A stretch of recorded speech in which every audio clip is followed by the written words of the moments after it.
पिछली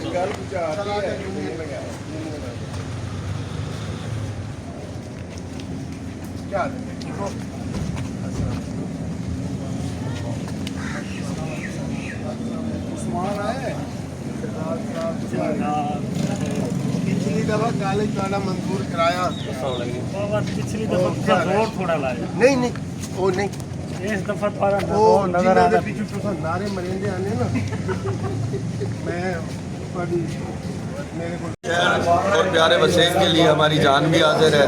4 एकड़ रकबा आप अपना ज़ाती मलकियत डोनेट करते हैं। अगर डीओ साहब को पसंद आ जाए तो हम आ जाए। बिस्मिल्लाहिर्रहमानिर्रहीम। मेरे सारे दोस्तों अस्सलाम वालेकुम। अज इतने हाजिर होने का मकसद ये आई कि कुछ चीज़ मैं तुम दसना चाहना कि मैं जिसले 2013 तो 18 में चैंपियन हूँ, उसले भी मैं मित्रू वास्ते कोशिश की थी डिग्री कॉलेज की। एक करमपुर वास्ते लाया हूँ जेड़ा कि पाया तकमील हो गया। वो भी कुछ दोस्त दोबारा जीते और उन्होंने उस मेरी ना और मेरी जिद विच उस कॉलेज को खंडर बना दिता। हालांकि उत्थे मेरे गरीब दोस्त जितने भी हैं उन्होंने दियां बच्चियां पढ़ना आई। वो मनसूबा साडा कोई 7-8 साल लेट हो गया। अल्हम्दुलिल्लाह ओदा भी हुण 8.5 करोड़ रुपया एलोकेट फंड हो गया है और ओदियां इंशाल्लाह साडे डीओ साहब बैठे इस साल साडी क्लासां ओदियां भी लग जासे।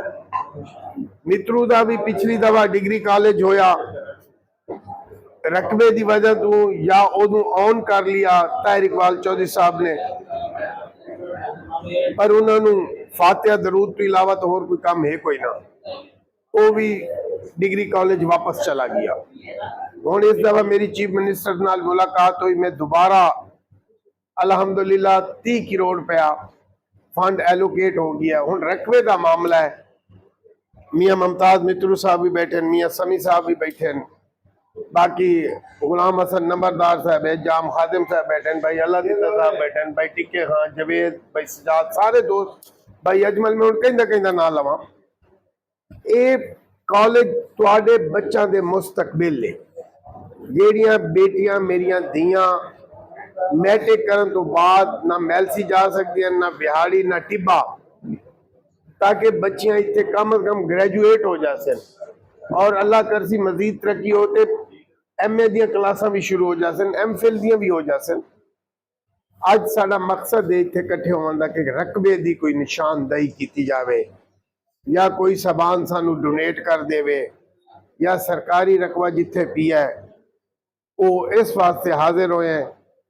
ते मैं नहीं चाहना कि इस दफा वक्त अपना कॉलेज साडे तो दोबारा रकबे ना होने की वजह नाल वापस चला जाए। इस वास्ते इकट्ठे हुए हैं जनाब। कितना फंड जी इस टाइम 30 करोड़ रुपया आ गई है और अगर होर जरूरत उसी ते रिवाइज हो जासी, क्योंकि देखो जी नालियां सोलंगा तो बनदियां रासन, ये तुहाडे बच्चों का मुस्तकबिल है और अगर इसनू कोई सियासी रंग ना देवे, चाहे ये विच कोई भी है, जेड़ा इलाके का सरदार होंदा ओदा फर्ज बनता है। असा करमपुर आई, असा रकबा भी उत्थे लिया, कॉलेज भी लिया और यकीन करो 1.5 साल मेरी दिन रात की मेहनत के बावजूद अल्लाह का बड़ा करम होया कि 8.5 करोड़ हो गया और करमपुर जेड़ा मेरा ख्वाब आई वो तबीर विच इंशाल्लाह वो बदल चुका है। और मजीद और बाकी नाली सोलंग की लड़ाई रासी खुदारा इस नू संभाल लो मित्रू वालों। डीओ साहब फरमाओ 4 एकड़ कम अज कम 4 एकड़ चल सकते हैं।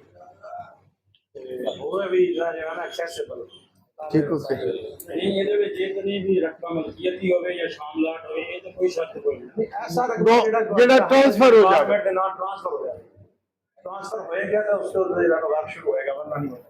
फिर तो इंतजार रखना चाहिए। हां जी मैंने सरकारी गवर्नमेंट का रकबा जी गवर्नमेंट रकबा भी चल रहा है, महकमे नूं दे देंदा। गवर्नमेंट दे रकबे सारे एक दूसरी जगह ते पैन वो निशानदेही करो जिथे पैन। दो एक मेरा तो पिया मान देदा जेड़ा मेरा ਤੁਹਾਡਾ क्या अपना जाती ਇਹ ਸ਼ਾਮਲਾਤ ਦੀ ਮਰਕੂਜ਼ਾਤੀ अच्छा कितने पिए 2 एकड़ में कॉलेज बनना नहीं ना मियां साहब ਤੁਹਾਡਾ ਵੱਡਾ ਪਾਲਿਆ राय तो पता चले बैठा रहा है चेयरमैन वाली फैक्ट्री के सामने सरकारी रकबा भी है 18 एकड़ अपने चेयरमैन वाली फैक्ट्री के सामने सरकारी बीआई दे शाम लाटवी भी है आने दे सामने मगर मियां साहब जेड़ा तुझे शामलाट वो ट्रांसफर नहीं होना ना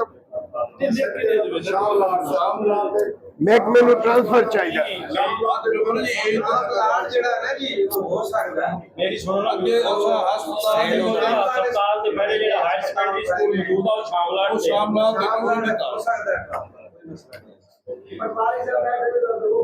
ਉਹਦਾ ਕਬਜ਼ਾ ਟ੍ਰਾਂਸਫਰ मालक क्या जिला शामलाट लेना चाहे इंतकाल हो सकता है